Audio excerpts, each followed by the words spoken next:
Imagine you move from a place where you lived all your life. Imagine you move and you leave all your children and wife.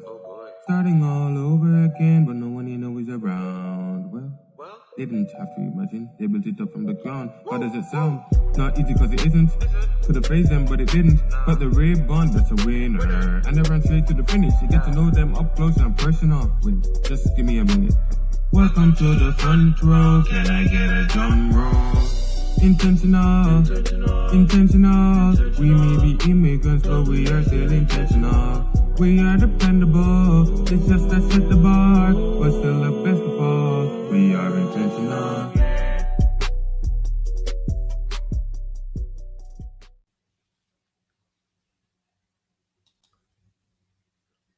Welcome to the Intentional Immigrants podcast. I am so delighted that you're able to join me today. I'm your host, Yolanda Jack. Today's guest will be Sarah Coderre. She is co-founder of Bow River Law, LLB. Sarah is an employment, labor, human relations lawyer. She is the daughter of Vincella Thompson, who is a past guest. Hi, Sarah. Welcome to the Intentional Immigrants podcast. I'm happy that you're able to join me today. Thank you, Yolanda. I'm happy to be here as well. Thank you. Tell us a little bit about yourself. Okay. My name is Sarah Coderre. My maiden name is Sarah Thompson. So anybody in the Fort McMurray community would probably know me through that name. I was born and raised in Fort McMurray. My parents are from Jamaica and the Bahamas. And so for me growing up with my older brother and my younger sister, it was a very interesting experience because we didn't know too many other immigrant families in Fort McMurray, although I know that that's changed quite a bit over the last 30 years or so. Yes. I currently live in Calgary, Alberta. I'm married and I've got two little kids, a 4-year-old and a 2-year-old. Wow. And I am the partner and co-founder of Bow River Law, LLP in Calgary. Cool. That's interesting. Thank you. You mentioned that your father is from Bahamas. That's correct? And Yes. Your mother is from Jamaica. That's so correct. Which was the dominant culture in that household? You know, it's interesting. I would probably say the Bahamian culture was more dominant, just simply because my dad is a more extroverted, loud person who's really proud of his heritage. So we learned a lot about Bahamian culture growing up, as well, particularly because my grandma still lives in the Bahamas and she would come to visit us every couple of years. She'd come up to Fort McMurray. She would stay with us for a whole month. So when she would come for these month-long visits, she would cook Bahamian foods. She would tell us stories about what had gone on in the community, stories about my dad and his siblings growing up. And so I think I felt a closer connection to that culture. That being said, my mom often spoke Jamaican patois at home. So anytime one of her sisters or another family member or somebody else from Jamaica was on the phone with her, all of a sudden there would be the switch would sort of flip in her mind and she's having these conversations in patois. And afterwards, of course, we'd say, well, what were you saying? Or what does that word mean? And of course, as kids, really taking delight in enjoying some of the colorful expressions and phrases and things like that she would speak with. So the other thing as well, too, is as a child, I took a number of trips down to Bahamas with my family. So I had an opportunity firsthand to be immersed in that culture, to spend time in my family members' homes down on the main island, and particularly in the city of Nassau, but as well in the city of Freeport, and had an opportunity to experience the food, to listen to all the Bahamian Creole being spoken all around me and trying to figure out what people were saying. And as well, we had an opportunity to go to some of the cultural events like Junkanoo, which is a huge festival that happens in between Christmas and New Year's Day down in Bahamas every year. And so that was, I think, for me, really being immersed in that culture as a child and being able to understand, some of my dad's growing up experiences and some of what he was bringing to Fort McMurray with him when he moved up there. With respect to Jamaica, I didn't get to know a lot about Jamaican culture until I was a bit older. So my mom's family primarily, most of them had immigrated to Canada from Jamaica together, but most of them lived out in Ontario. So we would get to see them every couple of years. But again, my exposure to them was more so now in the Canadian context. So what they're doing in Canada, their homes in Canada, the foods that they cooked still were very much Jamaican foods. And so being exposed to more and more of that, because a lot of those ingredients were readily available in Toronto. Versus in Fort McMurray, it was really hard to get things like ackee and saltfish and those sorts of things that my mom would have preferred to cook, I think. But I actually traveled to Jamaica for the first time when I was an adult with my mom. We had a family friend who was getting married down in Montego Bay. So we went down to Jamaica and actually had an opportunity while we were in Montego Bay to do some sightseeing out in the countryside. So that was really the first opportunity I had to see Jamaica, you know, see the countryside, see how people lived in the community. And it was fantastic. And I do regret not having more of an opportunity to go there as a child. But certainly when I look at my family and my kids and the experiences I want them to have, I want to make sure that they understand both sides of my culture, the Jamaican side and the Bahamian side as well. Okay, cool. For your Bahamian visit, do you remember what age was the first visit and what age was the last visit? I think my first visit, if I'm not mistaken, I would have been around 3 years old or so. And I just recall, you know, having pictures taken, whereas my brother and I and my sister wasn't born yet. So that's how I know I would have been around 3 or so, because she's 3 years younger than me. We were there visiting family. And so that would have been the earliest time I would have gone to visit. We had other trips over the years, you know, when I was around, I believe it would have been around 8 or 9. And then again, when I was in my mid-teens. And then the last time that I went down to Jamaica, I believe I was in Bahamas. The last time I went to Bahamas, I was in my early 20s. Early 20s. Okay. You went with your father or with your siblings? Yeah, so the last trip. So the trips that I had taken as a child and as a teenager, those were family trips that we all went on together. And then the trip that I took when I was in my early 20s, it was actually just because my schedule with work and school worked out that I was available to go. So my dad and I traveled down to Nassau. My aunt was graduating from med school. Wow. So we went down there and celebrated that with her and the rest of the family. And as far as I recall, I think that we were gone for about 10 days. So it was really nice because, of course, we had all the festivities with the graduation, but then I had an opportunity to experience the country as an adult for the first time. Yeah. And it was a really, really great experience for me. Okay, thank you. It's interesting how when you're an immigrant child and you get exposed to the culture for the very first time, or even as an adult, it brings everything in perspective. Absolutely. Yeah. Absolutely. All right, you mentioned that you grew up in Fort McMurray, and I know that the culture, environment, everything has changed from when you were a child. So in your experience, how was your living situation different than that of your classmates? Absolutely. So I think because for me, it was different in the sense that a lot of my classmates had family that lived nearby. So they had grandparents in the community, or even in Edmonton, you know, aunts, uncles in the community, or even in cities nearby. For those friends that had maybe, you know, a Ukrainian background or German background, et cetera, they had an extended family network that was close by that could help to introduce them to those traditions like Ukrainian Easter or various things that they would do together. And then for us, my parents were really the trailblazers out west in both of their families. And so we didn't have extended family in the community.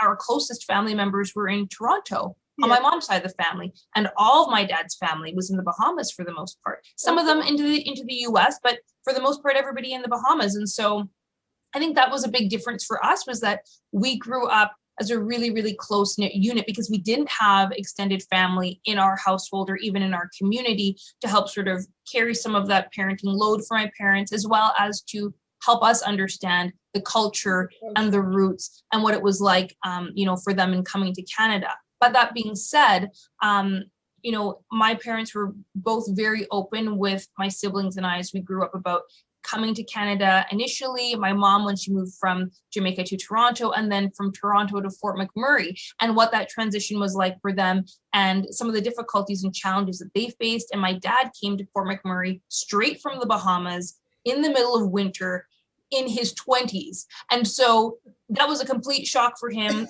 culture-wise, climate-wise. And he was very open with us as well about some of the challenges that he faced. Yeah. Overcoming some of that. So I think it was different in the sense that we didn't have, extended family support right around, but we also, I think, were different in the sense that we had a bit of a different appreciation for what life in other parts of the world would have been like. So for a lot of my friends in school, all their family born and raised in Canada, or they could trace their family line way back. And for them, it just wouldn't occur to them that snow would be a strange thing for you to see, for example, or that you wouldn't like winter activities, right? Because for my parents, they didn't really grow up with a lot of those activities of like family ski trips or even family camping trips, because culturally those really weren't things that you could do because of the climate or that you would do otherwise. Yeah. Yeah. Did you speak patois at home? As a child, I never really did. I was fascinated by it.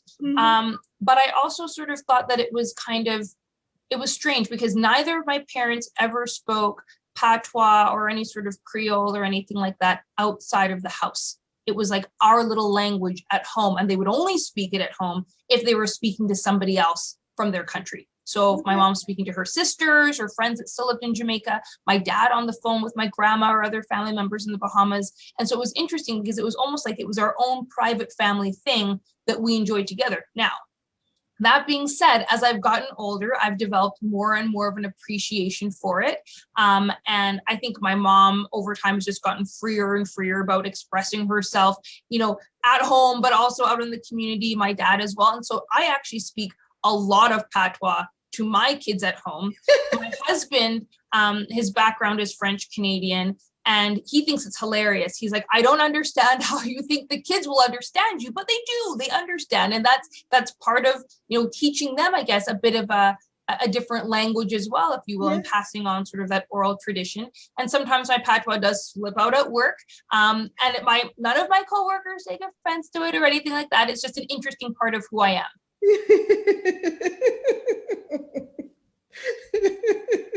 It's a hard habit to break, though. Once you get used to saying certain words, they just come out whenever they want to. Yes. So with your grandma, you were able to speak the Creole with her? Not so much. Like she would, and I just remember, especially as a child, she never spoke anything but Bahamian Creole to us. And so we spent a lot of time sort of looking at her, trying to understand what she was saying. Understand what she's saying? She'd say, oh, these kids don't understand me, do they? Or really, these children don't understand me. And so my dad would then have to translate and say, she's telling you X, Y, and Z, or she's asking you X, Y, and Z. Oh, okay. And then we would, of course, be able to correspond with her that way. But yeah, I think over time as well, she's had to make an adjustment because all of her other grandchildren, for the most part, live in the Bahamas. So that would be part of their normal conversations. Creole. Yeah. And for her, she has to flip a switch sometimes. Every time she's talking to her grandchildren in Canada to say, okay, they probably aren't going to understand me if I just launch right into it. So I'm going to be deliberate about not necessarily speaking 100% in Creole to them. Interesting. It's very interesting. What are some struggles, challenges that you have had as an immigrant child or as a child of an immigrant? What would be some of those struggles? Yeah, so I think that for me, some of the struggles and challenges would be maybe not as pronounced as some other children of immigrants whose parents have recently arrived in Canada. Mm-hmm. My mom, by the time she, had my brother and my sister and I, she had been in Canada for decades at that point. So she had really had an opportunity to get used to Canadian culture, get used to Canadian customs. Mm-hmm. My dad had a bit less time in Canada, of course, at that point.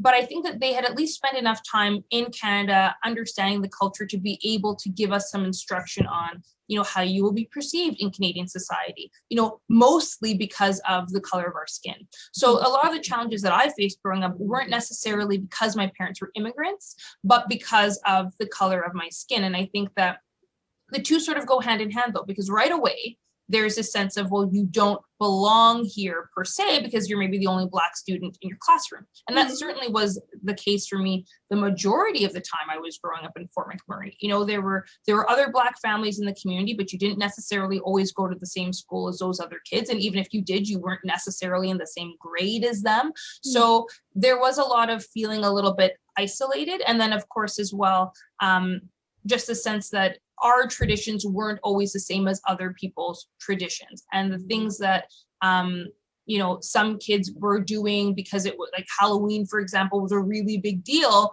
in Fort McMurray for a lot of families, but it wasn't really for our family because, again, my parents didn't grow up with that tradition in Jamaica, in Bahamas. And so for them, they sort of looked at it like, we don't really understand what the big fuss is all about this. Why can't we just buy you a bag of candy? Like, why are we walking around the neighborhood for hours with you with this?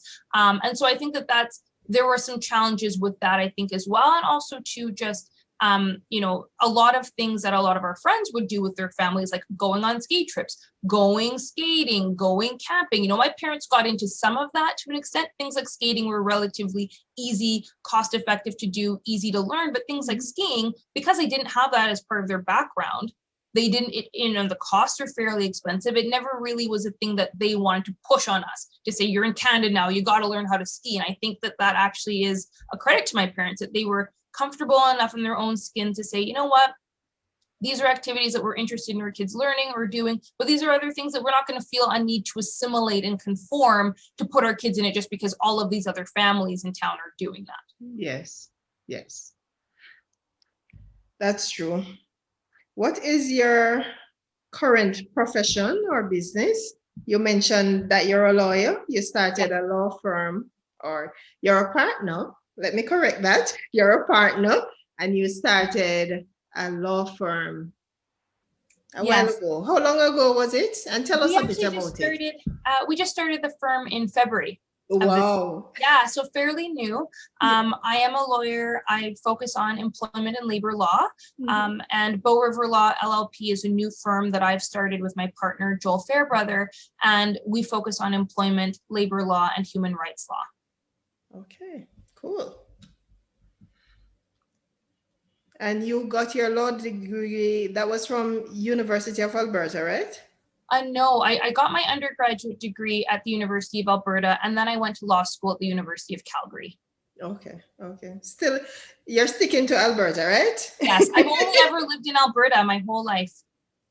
Oh, you've only lived in Alberta. I've only lived you visited other places though, right? You visited Toronto. So I've been to other cities in Canada, and I've you know, had an opportunity to go and visit other countries, but the only place that I've ever lived and called my residence has been Alberta. Is it Alberta? Okay. I still have that original Alberta healthcare card that I got when I was a baby, that's dog-eared, mashed up, has been in multitudes of wallets and purses over the years. So yeah, that's the only healthcare card I've ever had. Okay. Thank you. Why did you get involved in law? What was the driving force?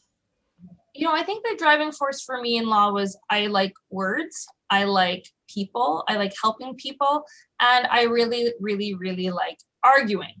So my dad growing up would always, you know, call me his sparring partner, and we would talk about the issues of the day at the dinner table, and he would take a position on a certain issue, not necessarily because that's what he actually felt, but because he wanted to push me into a debate with him where we would talk about this issue. And so it was, for me, that sort of thing just became very natural, and it felt natural for me. And so when I started thinking about what I wanted to do with my life, both my parents said, you need to be a lawyer. You should be looking at going to law school. And that was just something that I naturally gravitated towards.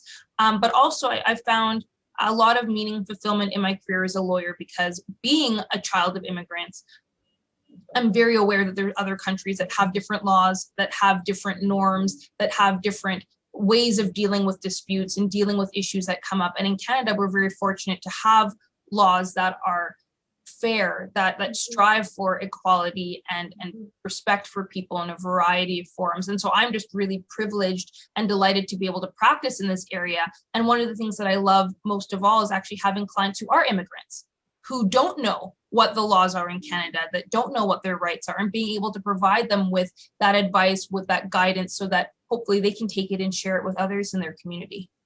Thank you. Thank you. What are some traits or characteristics that you think you have inherited from your parents? There's too many to name and count in this interview, I'm sure. But I think, some of the biggest ones that I've encountered or that I've picked up and have brought along with me over the years, first of all, is tenacity. To be an immigrant is somebody who has to see an enormous challenge before them, move towards that challenge with a goal in mind, and not give up. And that's really, I think, a core piece of every immigrant story. And that's what my parents brought. They showed us how, they'd come to this country, they didn't have much or really anything.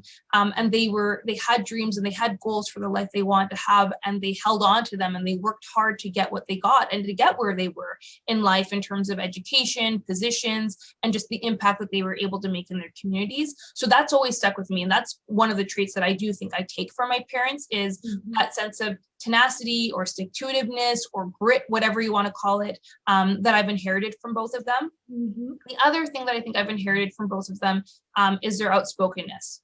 Both of my parents, I think, are outspoken in their own individual ways.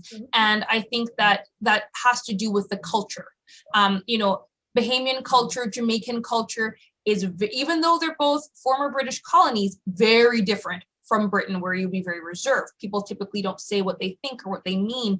And you have to read a lot of subtext into what people are saying. Not so much in Jamaica or Bahamas. People say what they think, they say what they mean, and that transparency is something that's really valuable. And so that's sort of how I've taken those traits from my parents, and that's something that I apply in my own life. People always know where they stand with me. People always know what my views are on a particular issue, because I think it is important to be open, to be transparent. And that's something that I'm really happy that both my parents demonstrated and gave to me. Yes. So outspokenness and tenacity. Anything else? The other thing I think as well would be a sense of, I don't know if charity is the right word, but being community minded. Both of my parents throughout their lives have been very involved in the community and in giving back to the community. And I think that givers. Yeah, and especially, being immigrants again, yes, they did a lot of hard work to get to where they are, but they also had help.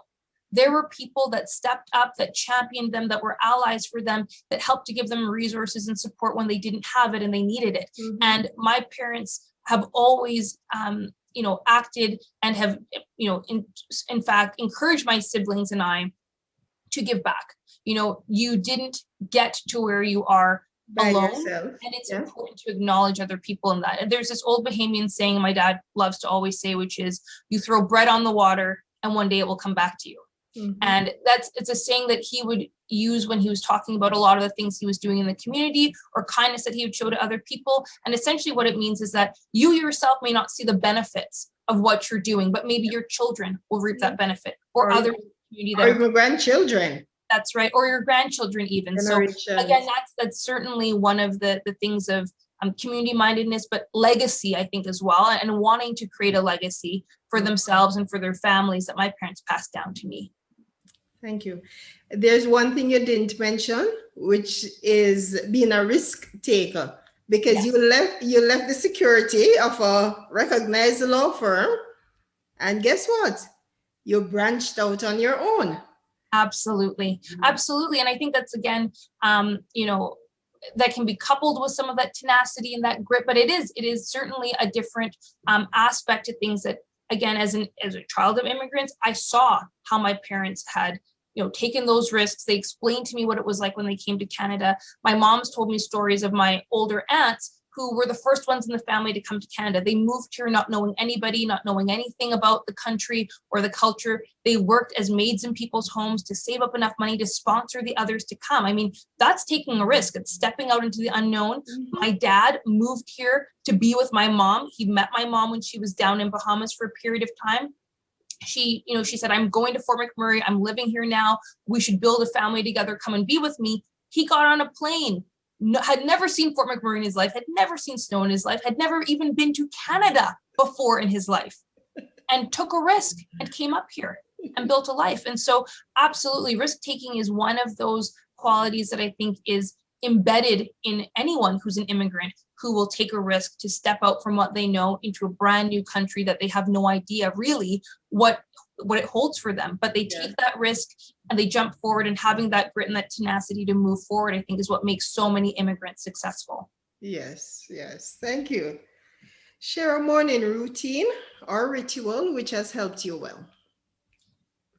This one's a little bit hard for me because right now my mornings with 2 little kids are very, very hectic. But one of the things that I like to do when I'm on my way to work in the morning, because I am still coming into the office, even though it's a pandemic, I like to play some music that really gets me in a good mood in the morning. And I think it just helps me to feel a little bit pumped up. I might have had a bit of a crazy morning getting the kids shuffled off the door to daycare or whatever it is, but just being able to listen to some music and pump me up has been really, really good. And one of the soundtracks that I've been listening to almost exclusively for the last year is a Hamilton soundtrack. And if you're familiar with the story, Alexander Hamilton was an immigrant himself. Okay, tell us that story. To America and made his mark on the country and developed financial systems and was really found a way to be very much involved in government and shaping that country. So he's a historical figure that I take a lot of inspiration from, and that I do feel as a child of immigrants that I have some understanding of what that might have been like for him. So that's, for me, that's part of my morning routine. I get in the car, I put on Hamilton, and I just drive into the office, and I come in a great mood. Okay, that's good. That's good to hear. Recommend a must-read book. That is a book you have read or are reading, which has helped you. You know, one of the must-read books I would recommend for anybody to read is Becoming by Michelle Obama. And it tells her story of, growing up in sort of a lower to middle class family in the US. Her parents, I believe, had their roots in the US, and they maybe can trace their lineage all the way back to slavery. But growing up in that environment where her parents worked hard to provide for them and wanted their kids to have those opportunities. And while her parents aren't immigrants, a lot of those same themes of, seeing that parental sacrifice that a lot of immigrant parents will do for their children because they want that next generation to be so successful. And it basically charts her journey from, being a young girl in Chicago all the way up to being the first lady and being in the White House. And it's such an inspirational book, and I would highly recommend anyone read it. Okay, all right, thank you. Is there another book you want to recommend? It's tough. A lot of the reading that I do nowadays is either for my own personal fun when I can get that in, or for work, frankly. So, one book that I have read recently that I actually really, really liked is called Shakespeare and Trump. And it's all about, a Shakespearean analysis of Donald Trump, how he came to power, how he fell out of power. And I'm a political nerd. I love all that stuff. So that's another really good book that isn't necessarily inspirational, but if anybody's interested in that sort of thing, it's a fairly quick read. And I thought that it was a good read as well. You thought, okay, thank you. What advice would you give to immigrants? So this is a 2-part question. What advice would you give to immigrants? And what advice would you give to immigrants' children? Perfect. I think the advice that I would give to immigrants is surround yourself with support. It's a big step to come to this country, to put yourself out there, to take that risk. And for a lot of people, I think they feel like they have to do everything on their own. There is likely a community of people similar to you that have come from the same country as you that you can get plugged in with. And that's certainly the case in Canada, right? I mean, we've got a multicultural, diverse population. Get yourself plugged in with that local community so that you can have that support. So you can know where can you find your foods from home to buy, to make in your own home. Those sorts of things. Having that support, I think, is really, really helpful. The other thing I would recommend is spend some time to know and understand your rights in this country. There are a lot of things about living in Canada that are different than living in other countries, and in a positive way. For anyone who's gone through their citizenship test, you obviously have to learn a lot about Canada in order to take that test, in order to become a Canadian citizen.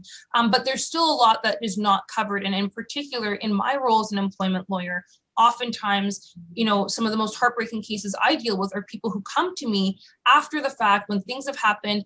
And when I'm telling them that, no, in Canada, these are your rights and the employer has to do X, Y, and Z, it's like they had no idea. Mm-hmm. And they want to take that information and they want to share it with others. So definitely I would recommend, being informed about your rights. And there are a lot of immigrant societies and groups in Canada, in some of the major centers and even some of the smaller centers as well, that purposefully go out and look for people like me to deliver workshops and talks about your rights in Canada, about things you should know when you're getting employment in Canada, that I think would be really helpful, because it will allow people to go into the workplace informed and not be taken advantage of.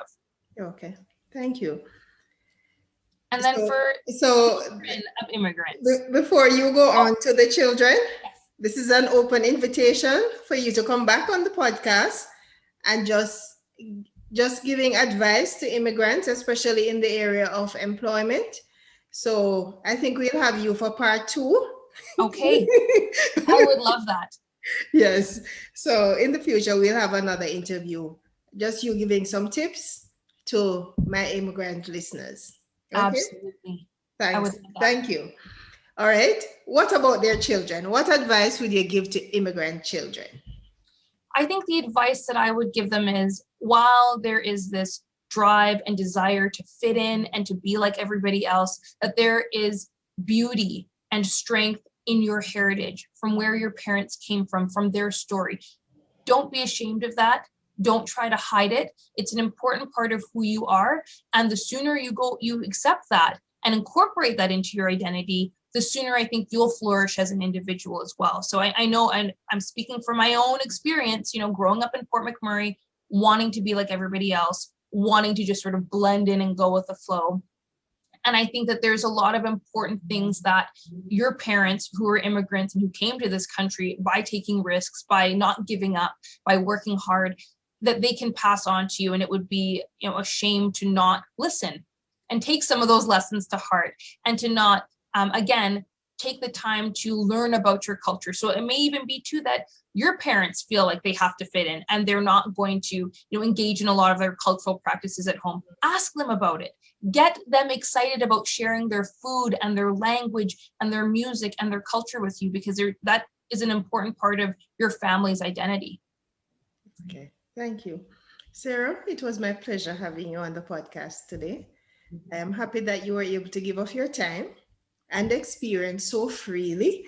Thank you very much for coming on. And I look forward to having you on again in a different capacity, where you'll actually be able to wear your hat as a lawyer or as an employment lawyer.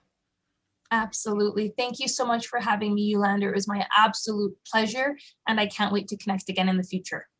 Thank you, Sarah. Sarah, how can my listeners make contact with you?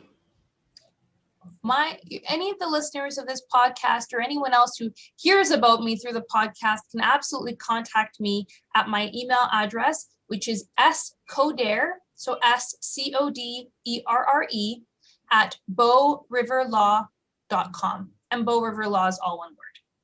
Okay. All right. Thank you. Do you have a website? We do. Our website is bowriveremploymentlaw.com, or you can just Google Bow River Law and we'll pop right up. Okay. Okay. Thank you. Thank you to today's guests, Sarah Coderre of Bow River Law, LLB, Xavier Anderson for providing music. The Intentional Immigrants podcast can be found on Google Podcasts, Spotify, Podbean, and YouTube. Remember to share, like, and subscribe. Reach out to other persons who you know would benefit from the information that we are presenting here, and let them be encouraged. Until next time, I am your host, Yolanda Jack, reminding you, he who watches the wind will not sow. He who watches the clouds will not reap. Ecclesiastes 11, verse 4. You were born for greatness. Step out into your greatness so that mankind can benefit from you being here. So long, until next We may time. be immigrants, but we are still intentional. We are dependable, it's just that set the bar, but still the best of all. We are intentional.